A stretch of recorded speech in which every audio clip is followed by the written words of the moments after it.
स्वागतं सर्वेषां। सरस्वती नमस्तुभ्यं वरदे कामरूपिणि विद्यारम्भं करिष्यामि सिद्धिर्भवतु मे सदा। आरम्भं कुर्मः। वयं गतकक्षायां नव पञ्चनवतिः श्लोकपर्यन्तं पठितवन्तः। इदानीम् अग्रे पठिष्यामः। गच्छन्तः सन्ति इतोपि जनाः। अस्तु,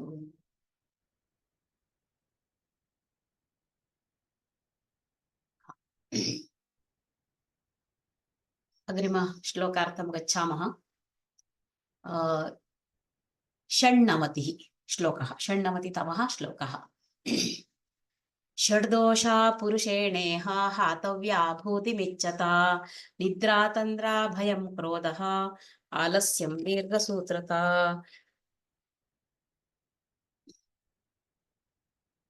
पदविभागः।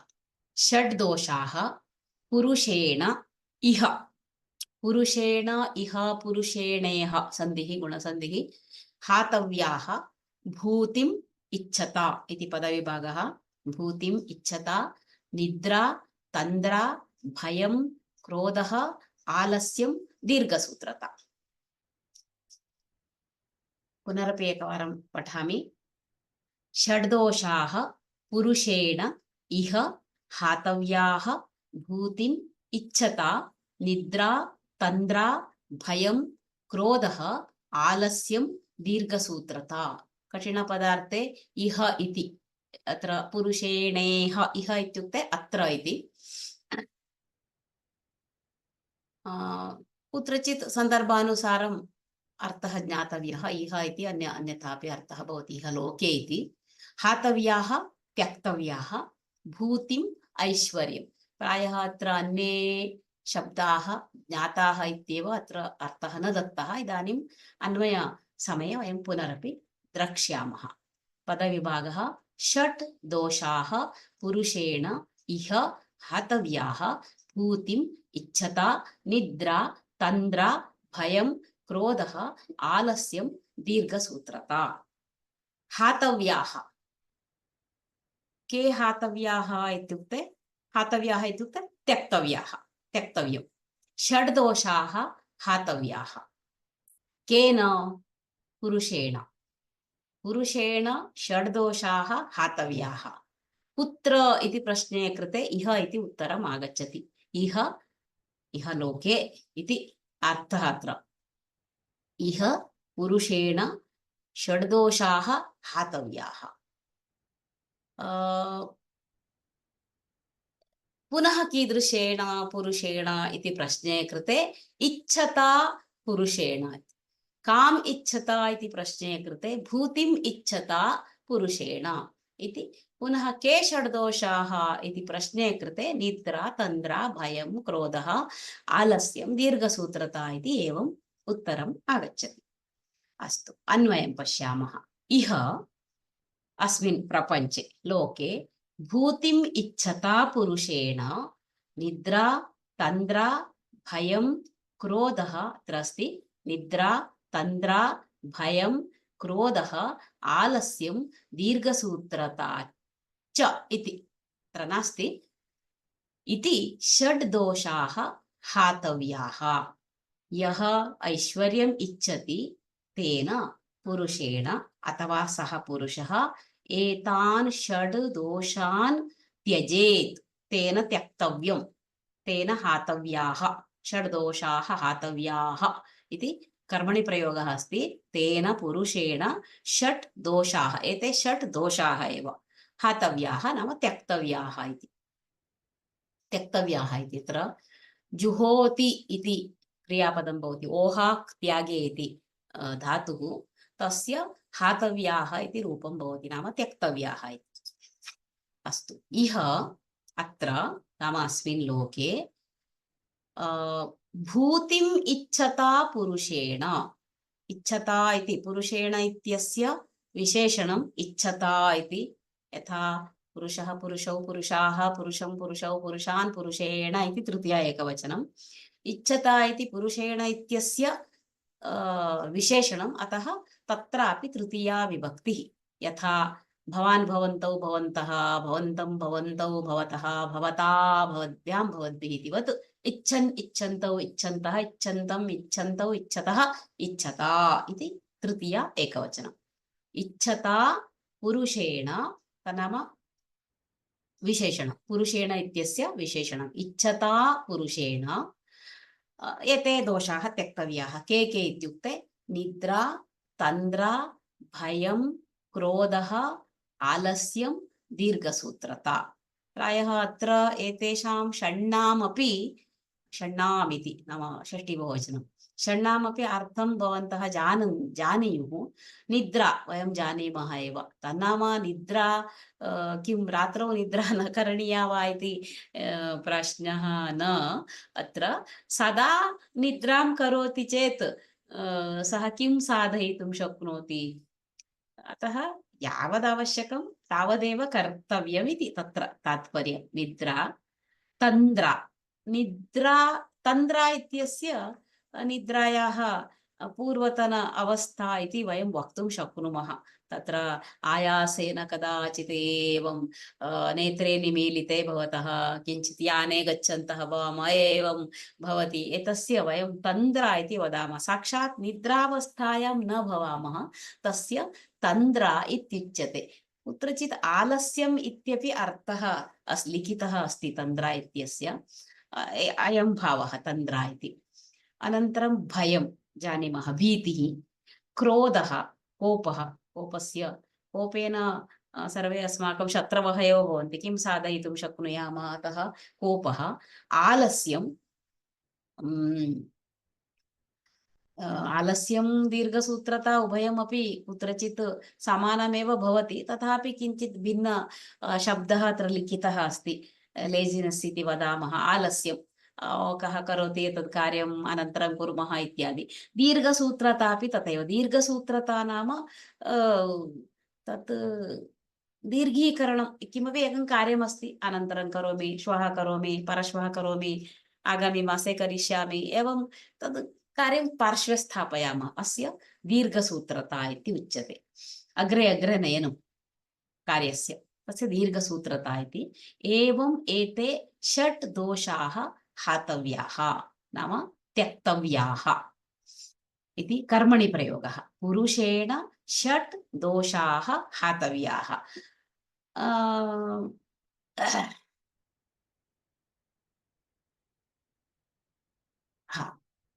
हातव्याः अत्र आलस्यं दीर्घसूत्रता भूतिः इति भूतिम् इति ऐश्वर्यं भूतिम् इति द्वितीया एकवचनं स्त्रीलिङ्गपदं भूतिः यथा पूर्वं मया उक्तमासीत् कृतिः प्रीतिः गतिः मतिः एवं स्त्रीलिङ्गे भवन्ति तिः इति तद् भूतिः इति पदं स्त्रीलिङ्गपदम् इकारान्त स्त्रीलिङ्ग मतिशब्दवत् भूतिं नाम ऐश्वर्यमिति सम्पत् इति तात्पर्यं भावार्थं गच्छामः इह लोके यः ऐश्वर्यम् इच्छति तेन पुरुषेण अथवा जनेन इत्यर्थः अत्र पुरुषेण इति उक्तत्वात् तर्हि स्त्री न वा महिला न वा इति तात्पर्यं न तेन जनेन इत्यर्थः अतः तथा लिखितं जनेन निद्रा तन्द्रा भयं क्रोधः आलस्यं तत्र अतएव तानि एव पदानि अत्र निक्षिप्तानि वर्तन्ते तत्र बहु इतोपि विवरणं तत् अत्यन्तं सरलमस्ति पुनः किं पदं देयं तत्र इति षड् दोषाः त्यक्तव्याः एवं च षड् दोषाः हातव्याः ये हातव्याः नाम त्यक्तव्याः हातव्याः इत्युक्ते कः अर्थः त्यक्तव्याः इति केन हातव्याः पुरुषेण के षड् दोषाः हातव्याः किम् इच्छता अथवा काम् इच्छता इति पृष्टे सति भूतिम् इच्छता पुरुषेण षड् दोषाः हातव्याः के ते षड् दोषाः इत्युक्ते निद्रा तन्द्रा भयं क्रोधः आलस्यं दीर्घसूत्रता एते दोषाः यदि त्यज्यन्ते तर्हि सः ऐश्वर्यं सम्पादयितुं शक्नोति सः जनः इति अस्य भावः अग्रे गच्छामः 97तमः श्लोकः स जीवति गुणा यस्य धर्मो यस्य च जीवति गुणधर्मविहीनस्य जीवनं निष्प्रयोजनम्।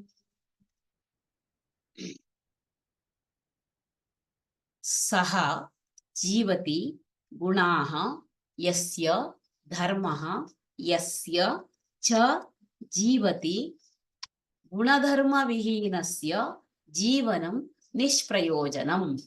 पुनरेकवारं पठामि। सः जीवति गुणाः यस्य धर्मः यस्य च जीवति गुणधर्मविहीनस्य जीवनं निष्प्रयोजनम्। अत्र क्रियापदं जीवति, निष्प्रयोजनं भवति, गुणधर्मविहीनस्य जीवनं निष्प्रयोजनं भवति इति वक्तुं शक्यते। अत्र कठिनपदार्थे विहीनः विरहितः तद्रहितः इत्यर्थः। विहीनः इति पदविभाग पुनः एकवारं। सः जीवति गुणाः यस्य धर्मः यस्य च जीवति गुणधर्मविहीनस्य एकं पदं जीवनं निष्प्रयोजनम्। अत्र सर्वाणि पदानि विभक्तानि एव वर्तन्ते, सर्वे शब्दाः अत्र, अतः पदविभागः पदच्छेदः करणीयः नास्ति। अन्वयः। यस्य गुणाः, यस्य जनस्य इत्यर्थः, यस्य गुणाः सन्ति इत्यत्र सः जीवति गुणा यस्य इति अस्ति। यस्य गुणाः सन्ति इति तात्पर्यम्। अत्र गुणाः इति बहुवचनं। गुणाः सन्ति, यस्य धर्मः च जीवति, सः जीवति इति। सः जीवति इति आरम्भे अस्ति। यस्य गुणाः सन्ति यस्य च धर्मः जीवति सः जीवति। गुणधर्मविहीनस्य, यस्य गुणः धर्मः वा नष्टः तद्रहितः तद्विहीनः तादृशस्य जनस्य जीवनं निष्प्रयोजनम् इति अत्र पदविभागः। अत्र अन्यपदानि न दत्तानि, कठिनपदे एकमेव दत्तं। प्रायः अत्र सर्वे ज्ञाताः शब्दाः इत्यतः। अन्वयं पश्यामः। यस्य गुणाः सन्ति इति अत्र क्रियापदम् अत्र न लिखितम्, अध्याहारः सन्ति। यस्य धर्मः च जीवति सः जीवति, सः मनुष्यः सः जनः जीवति। गुणधर्मविहीनस्य, यस्य जनस्य गुणाः न सन्ति अथवा धर्मः, उत्तमः धर्मः नास्ति, तस्य जीवनं निरर्थकं निष्प्रयोजनम् इति उक्तम्। यः अत्र यस्य गुणाः सन्ति इत्यस्य अर्थः यस्मिन् मनुष्ये अथवा यस्मिन् जने गुणाः सद्गुणाः वर्तन्ते, सद्गुणाः सन्ति, अथवा यः जनः गुणवान् अस्ति सः जीवति इति। अत्र धर्मः इति अनन्तरं स्वीकुर्मः। यस्मिन् गुणाः सन्ति, उत्तमगुणाः, गुणाः इत्युक्ते उत्तमगुणाः इत्येव अत्र विवक्षितः अर्थः, वक्तुमिष्टः अर्थः। सः जीवति तन्नाम कः अर्थः? सस्य मरणानन्तरमपि जनाः तं मनुष्यं तं जनं स्मरन्ति। अस्माकं मरणानन्तरमपि अस्मान् जनाः स्मरन्ति चेत् वयम् उत्तमाः स्मः, उत्तमाः आस्म इत्यर्थः। जनाः अस्मान् न स्मरन्ति इत्युक्ते अस्माकं जीवनं निरर्थकमेव। अतः एवम् अर्थः यस्य गुणाः सन्ति इत्युक्ते यः सद्गुणवान् अस्ति अथवा यस्मिन् उत्तमाः गुणाः वर्तन्ते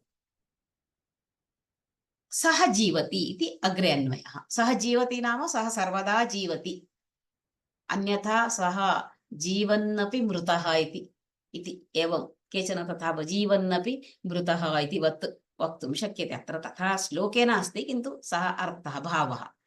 यस्य धर्मः, अत्र धर्मः इत्यनेन यः पुण्यकार्याणि आचरति इत्यर्थः। धर्मः इत्यस्य यस्य धर्मः जीवति, यः पुण्यकार्याणि करोति अथवा येन पुण्यकार्याणि क्रियन्ते अथवा येन कृतानि पुण्यकार्याणि जीवन्ति, एवमपि वक्तुं शक्यते। यस्य धर्मः जीवति इत्युक्ते यः मनुष्यः पुण्यकार्याणि कृतवान् इत्यतः तानि जीवन्ति। अत एव यस्य धर्मः जीवति इति अस्ति।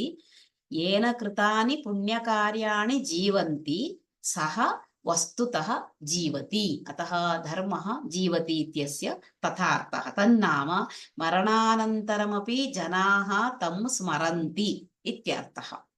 स्मर्तव्यं चेत् तस्य जीवनशैली तथा भवेत्, सः उत्तमगुणवान् च भवेत्। मरणानन्तरमपि सः जनैः स्मर्येत, जनाः तं स्मरेयुः, तथा चेत् सः तावान् उत्तमः पुरुषः स्यात्, गुणवान् स्यात्, तेन पुण्यकार्याणि कृतानि स्युः, तदा एव तस्य वस्तुतः जीवनम् इति, सः जीवति इति, अक्षरशः जीवति इति।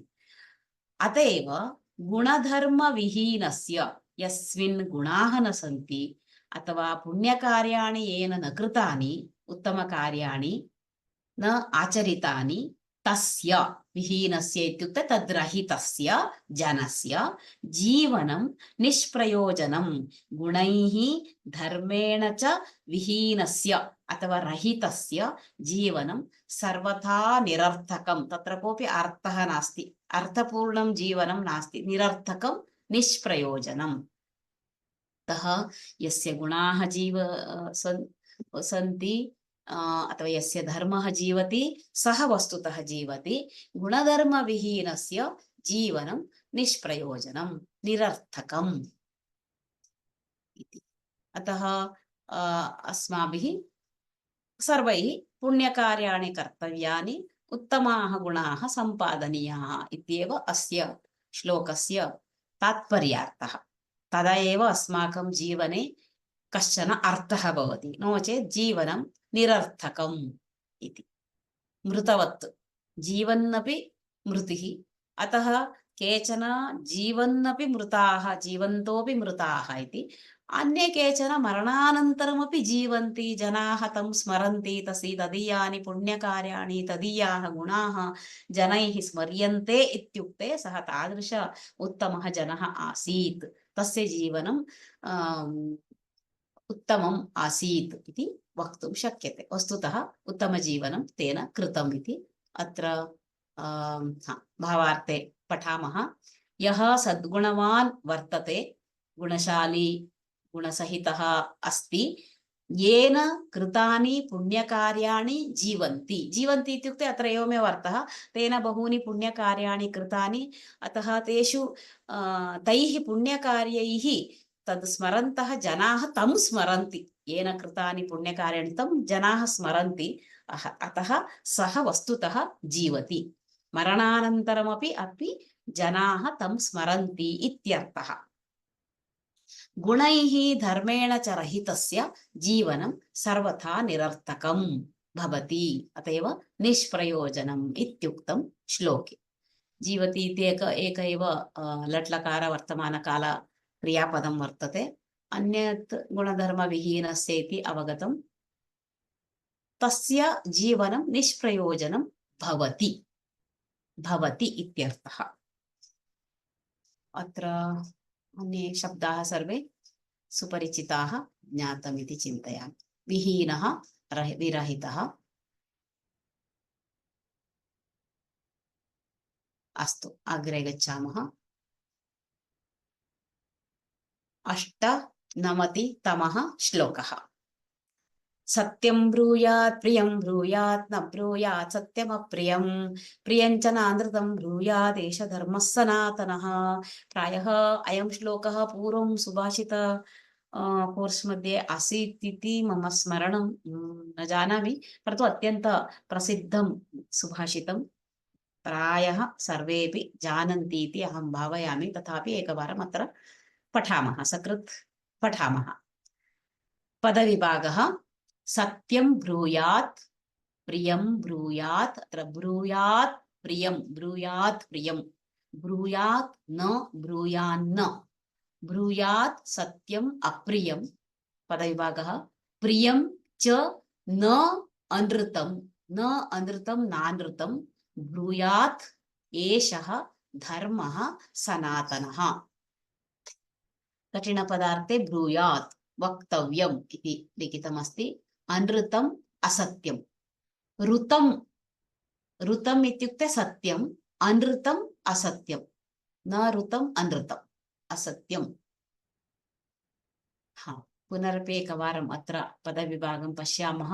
सत्यं ब्रूयात्, प्रियं ब्रूयात्, न ब्रूयात्, सत्यम् अप्रियं, प्रियं च न अनृतं।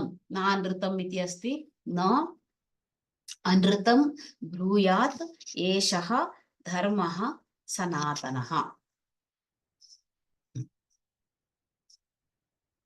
अत्र अन्वयः सत्यं ब्रूयात्, सत्यं ब्रूयात्, प्रियं ब्रूयात्, एकैकवाक्यमेव एतत्।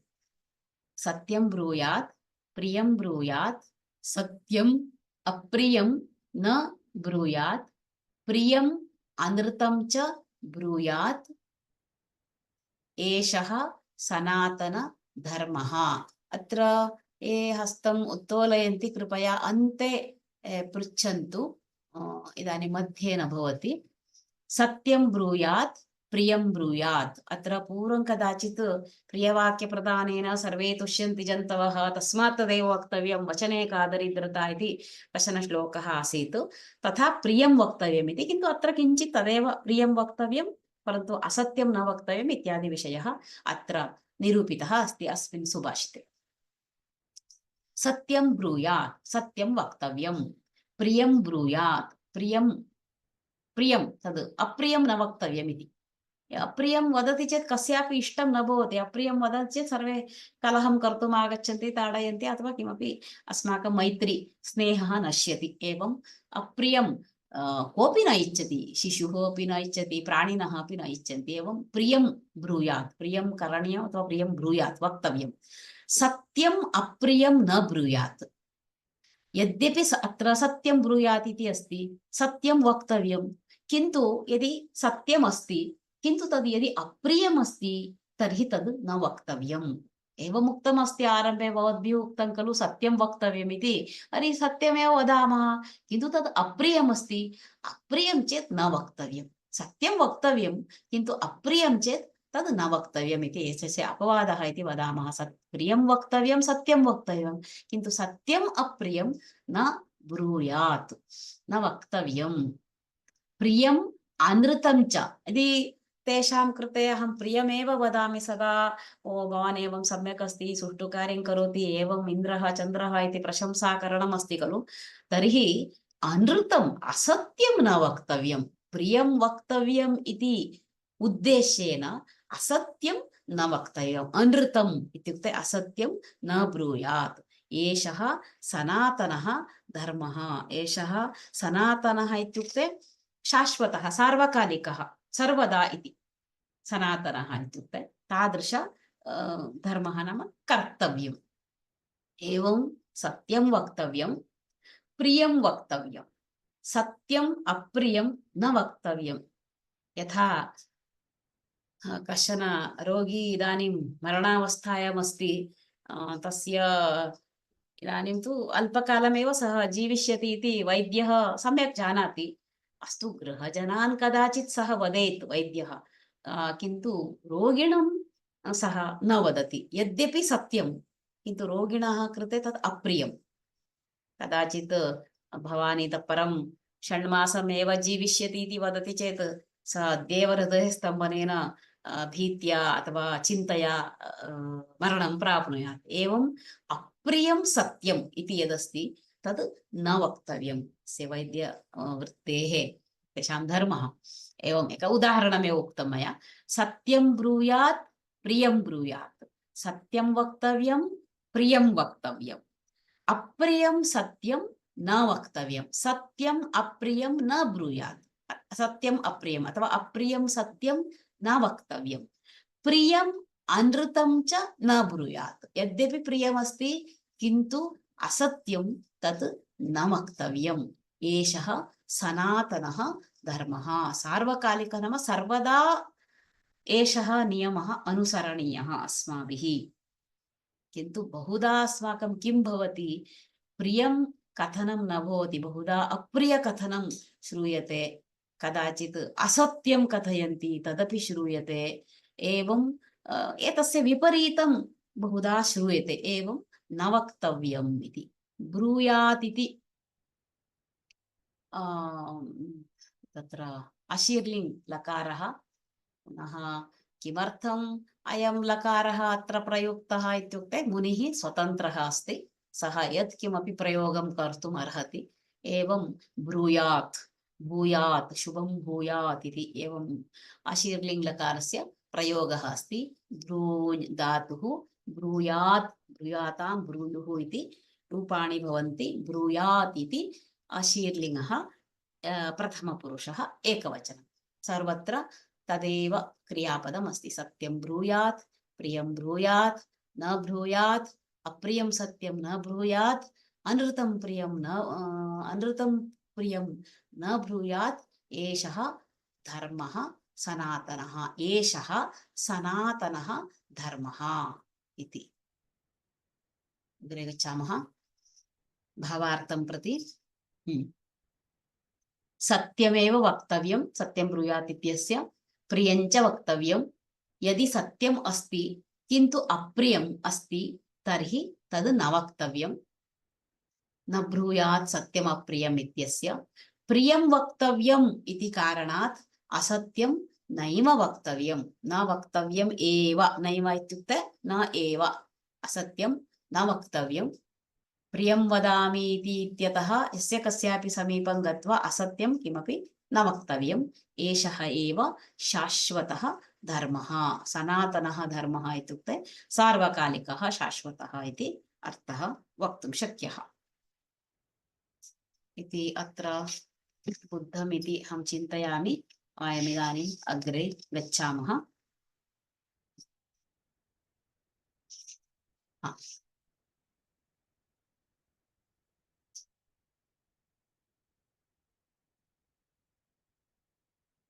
नवनवतितमः श्लोकः। सत्येन धार्यते पृथ्वी, सत्येन तपते रविः, सत्येन वायवो वान्ति, सर्वं सत्ये प्रतिष्ठितम्।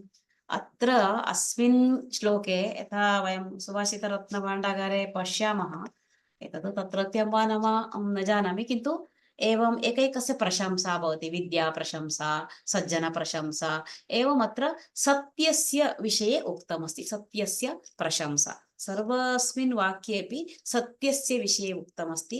सत्येन धार्यते पृथ्वी, सत्येन तपते रविः, सत्येन वायवो वान्ति, सर्वं सत्ये प्रतिष्ठितम् इति। अत्र सर्वाणि पदानि विभक्तानि एव सन्ति, सरलानि सन्ति। कुत्रापि समस्तं पदं नास्ति, विग्रहवाक्यम् एवं करणीयं नास्ति। सत्येन धार्यते पृथ्वी, सत्येन तपते रविः, सत्येन वायवः वान्ति, सर्वं सत्ये प्रतिष्ठितम्।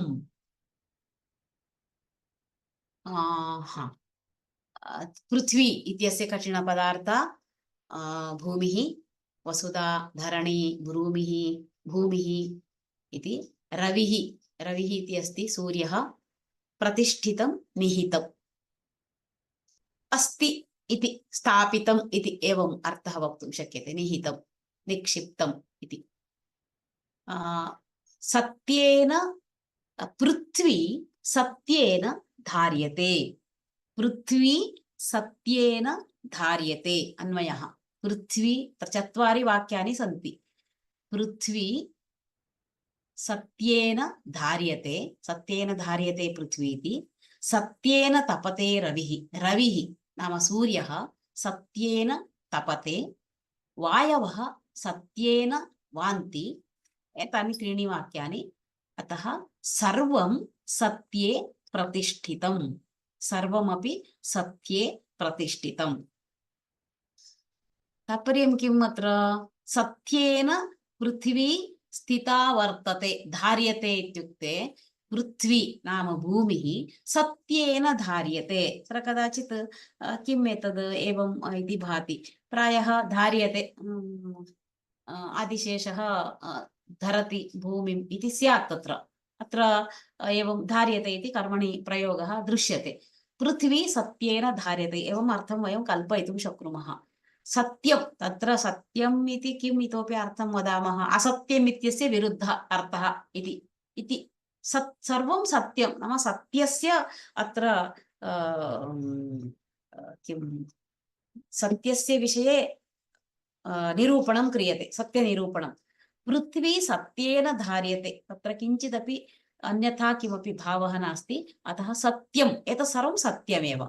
अतः धार्यते इति क्रियापदं दृष्ट्वा केनचित् केनचित् नाम किं सामान्यमनुष्यः धारयितुं न शक्नोति, तर्हि आदिशेषः स्यात् इति अत्र एवम् ऊहा भवति। आदिशेषः पृथ्वीं धरति, यतः अग्रे रविः सत्येन तपते इति अस्ति, एवं वयम् ऊहां कर्तुं शक्नुमः। पृथ्वी सत्येन धार्यते, सत्येन पृथ्वी स्थिता वर्तते अथवा अन्येन धृता वर्तते इत्यपि वक्तुं शक्यते।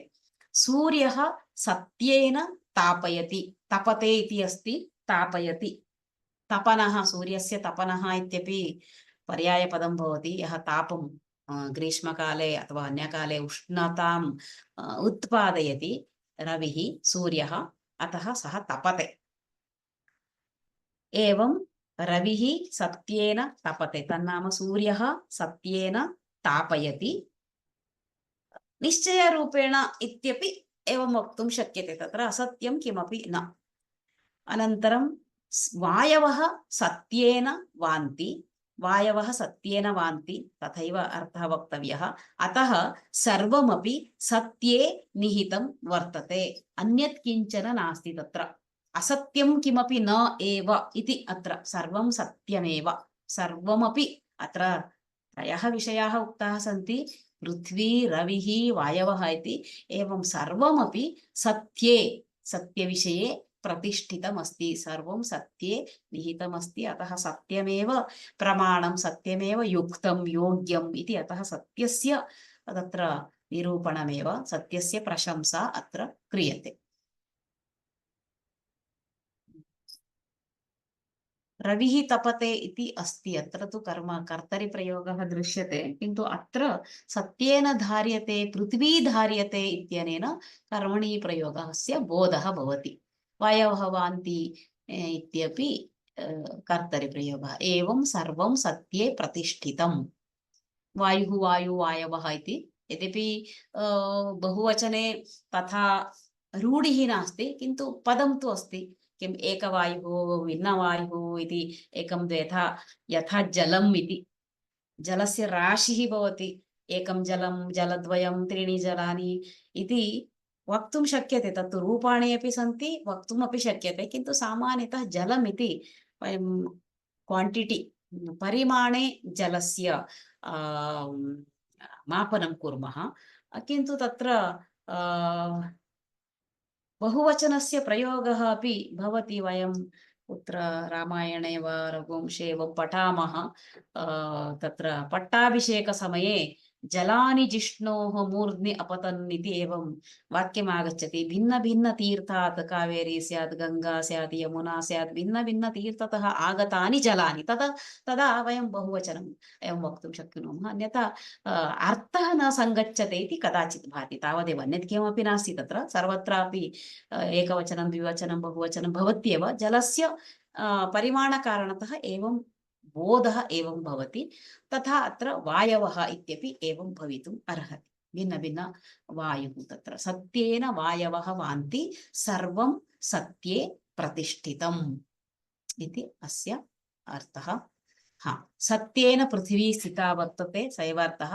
सूर्यः सत्येन तापयति, वायवः सत्येन वान्ति, अतः सर्वमपि सत्ये निहितं वर्तते इति अस्य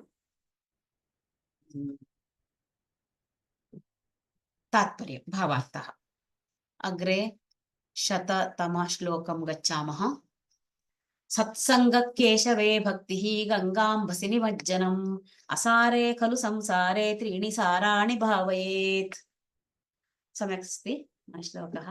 सत्संगः, अत्र पदविभागः, सत्संगः, केशवे भक्तिः, केशवे भक्तिः, गंगाम्भसि पदविभागः, भक्तिः गंगाम्भसि, भक्तिर्गंगाम्भसि, निमज्जनम् असारे खलु संसारे त्रीणि साराणि भावयेत्।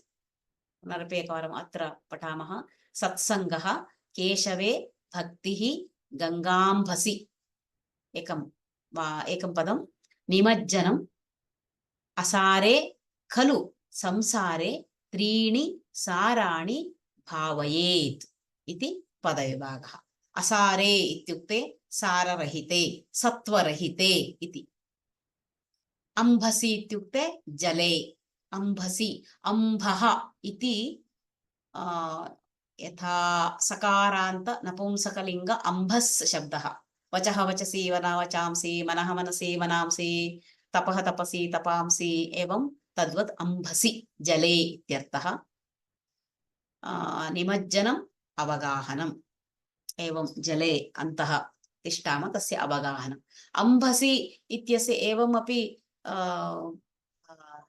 ज्ञातुं शक्यते। इदानीम् अम्भोदः इति पूर्वं कश्चन श्लोकः आगतः आसीत्। रे चातक सावधान मनसा मित्रक्षणं श्रूयताम् अम्बोधा बहवो हि सन्ति गगने सर्वेऽपि नैतादृशाः। अम्बोधः अम्बः ददाति स अम्बोधः तन्नाम मेघः इति।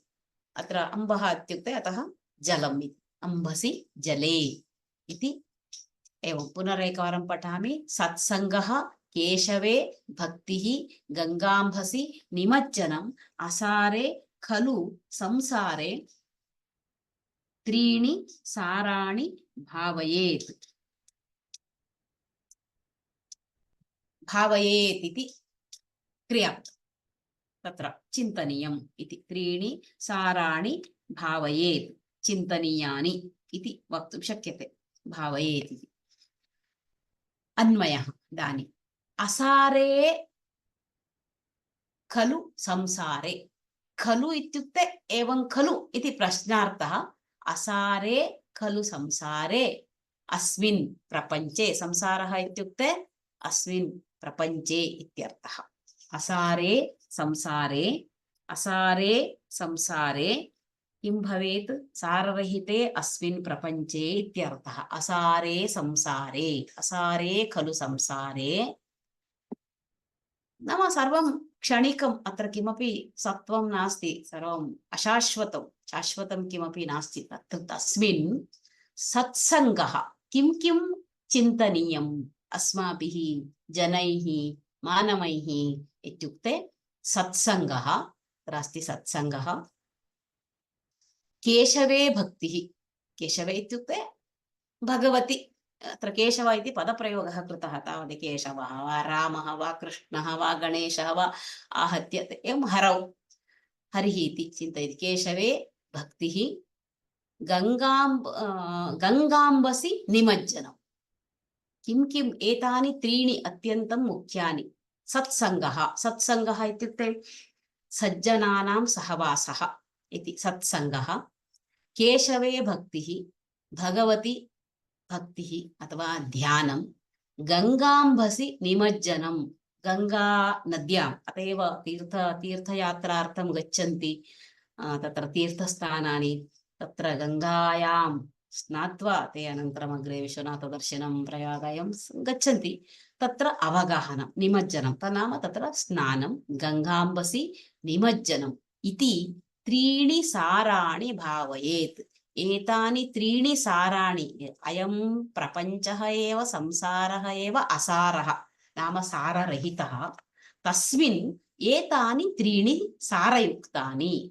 सारः इत्युक्ते अस्माकं भोजने रसं भवति सः सारः न। अत्र सारः सारांशः इत्यपि न तत्तत्त्वम्। एतानि त्रीणि साराणि अस्माभिः भावनीयानि अथवा चिन्तनीयानि इत्यर्थः। साररहिते अस्मिन् प्रपञ्चे असारे न सारः असारः इति तत्र नै समासः भवति। न सारः असारः तस्मिन् असारे अस्मिन् संसारे। संसारे इत्युक्ते प्रपञ्चे। अतएव संसारात् मोक्ष इति अस्माकं प्रादेशिकभाषायां संसार इत्युक्ते अस्माकं कुटुम्बं फैमिली इत्यर्थः भवति। परन्तु अत्र संसारः इत्युक्ते प्रपञ्चे। संसारे सत्सङ्गः सज्जनानां सहवासः। केशवे भक्तिः तन्नाम भगवति भक्तिः। दैवे भक्तिभावः सदा तत् कर्तव्यम् इति। यथा गीतायामपि वयं पठामः भक्तियोगः, ज्ञानयोगः, कर्मयोगः इति एवं भिन्नभिन्नविषयाः तत्र उच्यन्ते। अत्र भक्तिभावः दैवे, अपि च गङ्गाजले निमज्जनं, गङ्गाम्भसि, गङ्गायाः अम्भसि, गङ्गाम्भसि निमज्जनं, गङ्गाजले अवगाहनं, निमज्जनम् इति त्रीणि साराणि भावयेत्। एतानि त्रीणि अत्यन्तं मुख्यानि भवन्ति। अतः एतानि त्रीणि चिन्तनीयानि, कर्तव्यानि, त्रीणि साराणि चिन्तनीयानि अथवा कर्तव्यानि इत्यर्थः। सत्सङ्गः, केशवे भक्तिः, गङ्गाम्बसि निमज्जनम्, निमज्जनम्, एतानि इति अत्र नास्ति, एतानि इति पदं नास्ति, त्रीणि इति, त्रीणि साराणि भावयेत्। अत्र साराणि इति नपुंसकलिङ्गे, अतः एव अत्र त्रीणि इति लिखितम् अस्ति, तावदेव। साराणि भावयेत्, चिन्तयेत्, चिन्तनं कर्तव्यम् इत्यर्थः।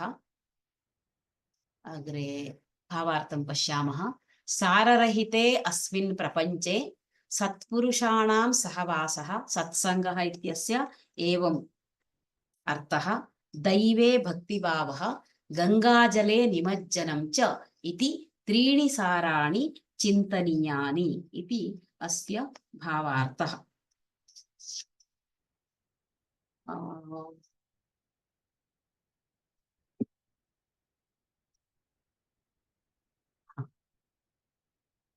भावयेत् इति विधिलिङ्गकारः, प्रथमपुरुषः, एकवचनं।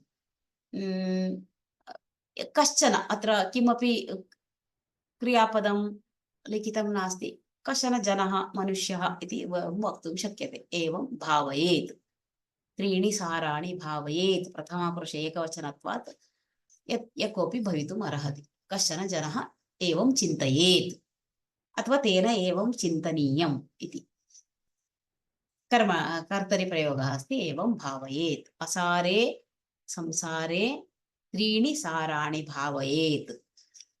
एवं च भावयेत्, कानि भावयेत्? साराणि भावयेत्। कति साराणि? त्रीणि साराणि।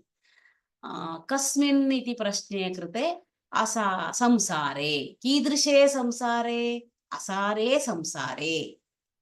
कानि त्रीणि साराणि इति प्रश्ने कृते सत्सङ्गः, केशवे भक्तिः, गङ्गाम्बसि निमज्जनम्। एवं सर्व श्लोकेषु मया एवं न उक्तं, किञ्चित् सम्यक् अवगमनं भवतु, प्रश्नः उत्तरम् इत्यतः एवं वदन्ती अस्मि। अन्वयरचना इत्युच्यते अस्य।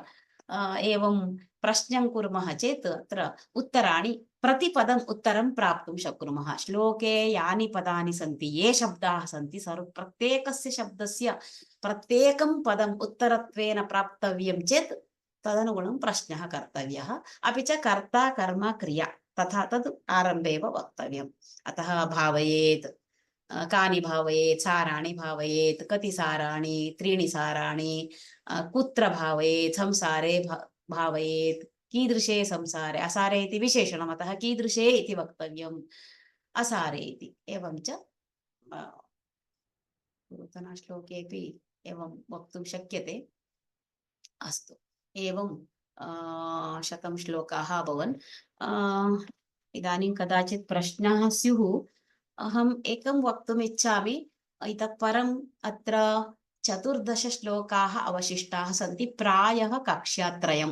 तन्नाम श्वः अपि च आगामि सप्ताहे कक्षाद्वयम्। एवं अत्र 14,100 श्लोकाः समाप्यन्ते। सामान्यतः प्रति कोर्स् मध्ये वयं किञ्चित् रिविजन्, पुनस्मरणम् इति कुर्मः। अत्र 14,100 श्लोकाः सन्ति। तावतां सर्वेषां श्लोकानां पुनरपि पुनस्मरणम् इत्युक्ते कदाचित् महान् समयः आवश्यकः भवेत्। अतः केपि किमपि वदन्ति चेत् कुत्र कुत्र अथवा कति कक्षासु वयं कर्तुं शक्नुमः स्वल्पप्रमाणेन, कक्षाद्वयं वा कक्षाचतुष्टयम् आवश्यकं वा, अथवा कस्मिन् विषये सन्देहः अस्ति इतोपि किं ज्ञातव्यमस्ति एतेषु श्लोकेषु परीक्षादृष्ट्या स्यात् अथवा अन्यत् किमपि स्यात् तदनुगुणं कक्ष्याः चिन्तयितुं शक्याः कति कक्ष्याः इति मम ज्ञानार्थं कियद् आवश्यकमिति यावदपि कर्तुं शक्यते समयः तु अस्ति अतः भवत्सु केऽपि भवताम् आशयं वदन्ति चेत् वरं केऽपि वक्तुम् अर्हन्ति चेत् अस्तु इदानीं कोऽपि किमपि वक्तुम् इच्छति वा प्रश्नः अवगतः इति चिन्तयामि आगामि कक्षा अनन्तरम् आगामि सप्ताहस्य अनन्तरं कति कक्ष्याः वयं पुनस्मरणनिमित्तं स्थापयेम इति मम ज्ञानार्थं पृच्छन्ति अस्मि अहम् अतः आदौ पुनः एकैकस्यामपि कक्षायां पुनः पञ्च श्लोकाः इति नास्ति तदा पुनः मासत्रयम् आवश्यकं भवति तावत् न किञ्चित् वेगेन एकवारं गच्छामः अथवा सर्वे श्लोकाः नावश्यकाः सरलाः सन्ति कतिचन एव श्लोकाः पर्याप्ताः इति वा अथवा आवश्यकम् अथवा न आवश्यकम् एवमपि वक्तुं शक्यते पुनस्मरणम् आवश्यकं वा न आवश्यकं वा कृपया केऽपि वक्तुम् इच्छन्ति चेत् वदन्तु कोऽपि अस्ति वा कोऽपि प्रश्नः अथवा भवताम् अभिप्रायः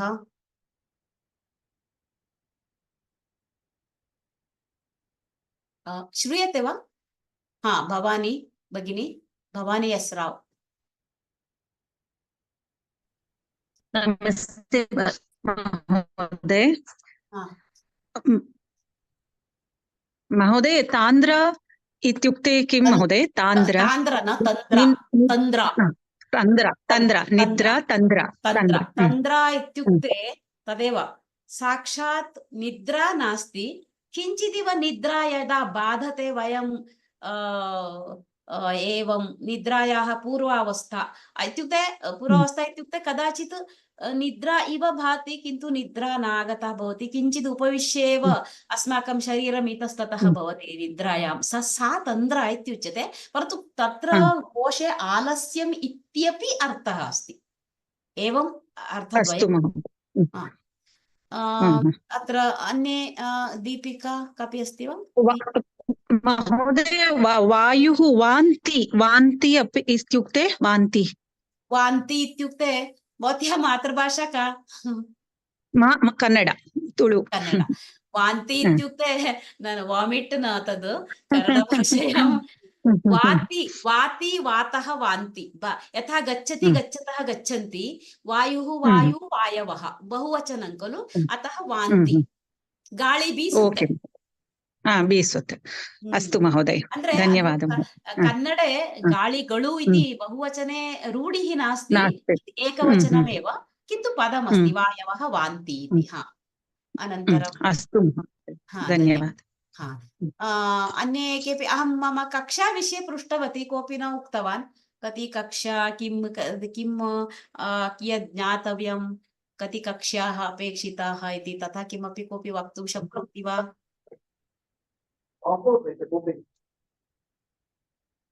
कः अस्ति भवानी भगिनी वा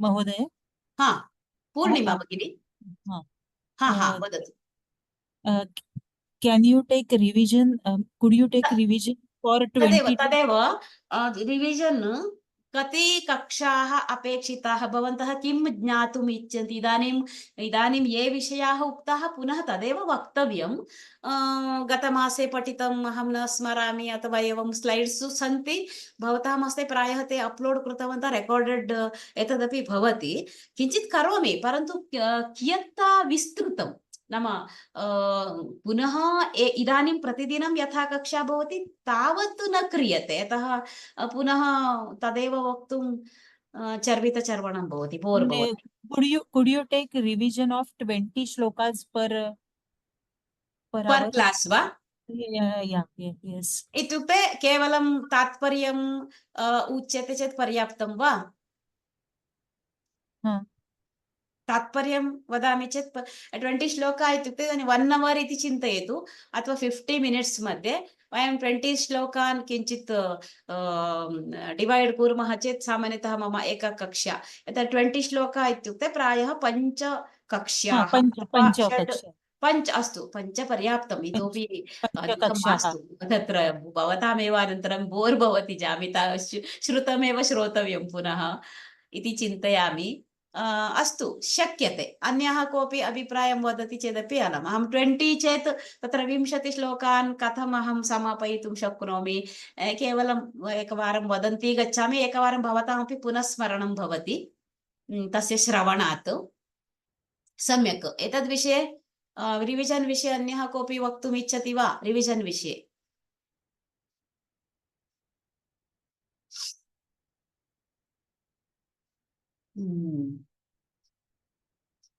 कापि अस्ति वा अत्र भगिनि दृश्यते मम नमस्ते आचार्य हा जयराम महोदय किल हा हा पुनस्मरणविषये अहं श्वः अथवा अग्रिम सप्ताहे अहं वक्ष्यामि इदानीं मम एकः प्रश्नः अस्ति ब्रूयात् पुनस्मरणविषये भगिनी एका पूर्णिमा भगिनी उक्तवती भवतः तु पुनस्मरणं नावश्यकं महोदय भवतः कृते नावश्यकं भवान् जानाति एतत् सर्वम् ओवराल् अहं अन्ये सर्वेषां दृष्ट्या अन्यान् मनसि निधाय अपि भवान् वक्तुं शक्नोति एवं भवितुम् अर्हति वा एतावत्यः कक्षाः भवितुम् अर्हति वा इति एकं चिन्तनम् एवं भवान् वदतु चिन्ता नास्ति भवतः व्यक्तिगतमिति न जनरलि जनानां कृते एतावन्तः श्लोकाः चेत् कति कक्षाः स्वीकर्तुं शक्नुयामः वयम् इत्येव आशयः मम अभिप्रायः एवमस्ति ये श्लोकाः सरलाः सन्ति तत्र नावश्यकं यत्र यत्र अहं पश्यामि अनन्तरं वक्ष्यामि अस्तु परन्तु भवतः दृष्ट्या केचन श्लोकाः सरलः सरलं कष्टम् इति सापेक्षं पदम् एतद् कस्मात् सरलं कस्मात् कष्टम् इति अतः एकैकव्यक्तिशः भिद्यते तद् तेषां एतदनुगुणं भिद्यते अस्तु तथापि अहम् अङ्गीकरोमि तद् सम्यक् सरलाः श्लोकाः केवलम् अहं न सर्वे विद्यार्थिनः अत्र तदेव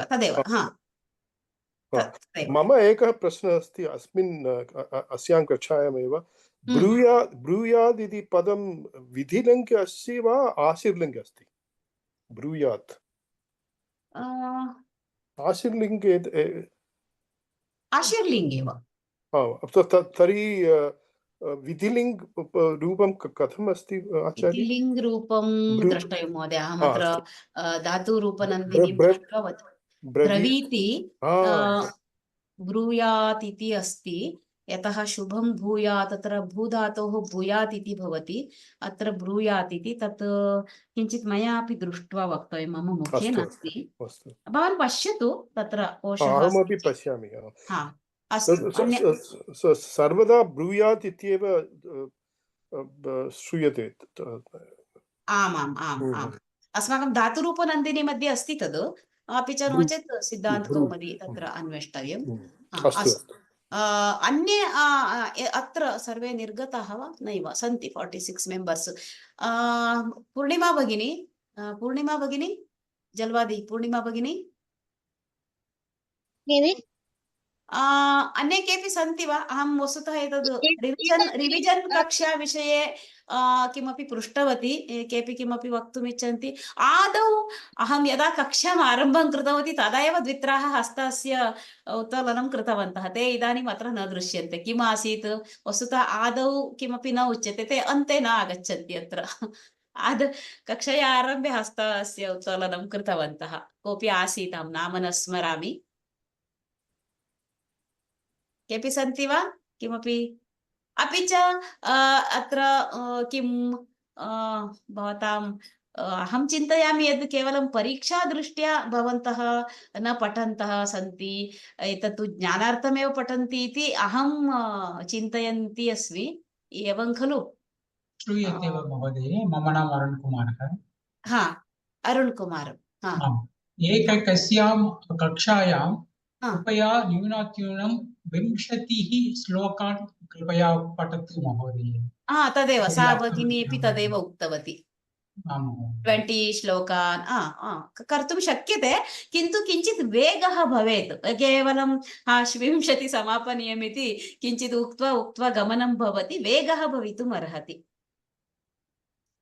एकवारं पठिताः एव श्लोकाः इत्यतः वेगेन गन्तुं शक्यते तत्र किमपि यतः सन्देहः तु अन्ते एव भवति कक्ष्यान्ते एव भवति वर्गस्य अन्ते अस्माभिः प्रष्टुं भवन्तः शक्यते नोट् इति कृत्वा अहं- स्थापयन्तु तत्र वदामि Madam, अपि च ಇದು ನಿಮಜ್ಜನ ಮತ್ತೆ ನಿಮಜ್ಜನ ಮತ್ತೆ ಸ್ನಾನಂ ಕರ್ನಾಮ आमाम् अवगाहनम् इत्युक्ते न वयं गृहेपि स्नानं कुर्मः किन्तु गृहे निमज्जनम् इति न उच्यते गृहेपि वयं स्नानं कुर्मः निमज्जनम् इत्युक्ते एवं समग्रशरीरं जलस्य अन्तः नयामः खलु गङ्गानद्यां तद् निमज्जनम् कन्नड भाषायां मुळुगोडु इत्युक्ते मुखं केवलं बहिः स्थापनीयं नो चेत् नासिकायां जलं गच्छति इति एवं अन्तः जलस्य अन्तः समग्रशरीरं स्थापयामः खलु तत् निमज्जनम् इत्युच्यते and you can make a test इत्युक्ते स्नानम् इत्युक्ते तथा न भवति खलु स्नानस्य निमज्जनस्य सः भेदः अस्ति इति निमज्जनम् इत्यस्य पर्यायपदम् अस्ति वा इति किमिति द्रष्टव्यं अग्रे किं भगिनि शुभलक्ष्मी भगिनी you can just a suggestion you can make a test of MCQ like that's what we did in the Raghuvamsa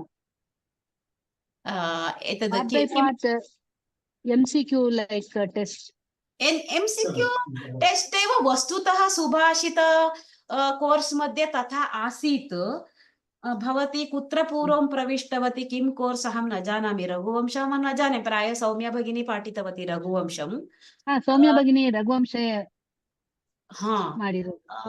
अत्र यतः अहं चिन्तयामि नीतिचन्द्रिका अत्र चित्तूरु बोर्ड् परीक्षा अस्ति खलु